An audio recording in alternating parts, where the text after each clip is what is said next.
Ituloy na natin mga kagala. Dito na tayo sa paliko ng papuntang Koto Mine. Ayan o, ayan, yan, yan. Papasok na yan mga kagala ng Koto Mine. Pero, bago dapat tayo pumunta sa Koto Mine, kailangan natin dumaan.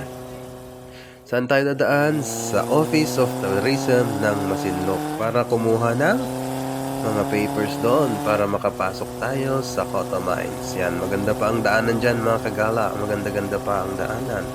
Pero mamaya, ayan, tulad ng mga ganyan. Yeah. Mas malala pa yan mamaya mga kagala ang mga daanan. Kahit tignan nyo. Yan, patuloy lamang po na sundan ang ating video mga kagala hanggang sa marating natin ang ating destinasyon. Ayan o. Sa YouTube, support Gala ni Var mga kagala. Baka hindi pa kayo nakasubscribe, subscribe naman dyan, Gala ni Var. At kapag hindi pa kayo nakafollow, follow naman dyan sa Facebook. Kapag pumunta sa Koto Mine, kompletuhin mo na ang mga papers mga kagala bago pumunta para hindi kayo pabalik-balik. Dahil may checkpoint dyan. Ayan, pacheck na natin ang ating mga papers para makapunta na tayo sa Koto Mine.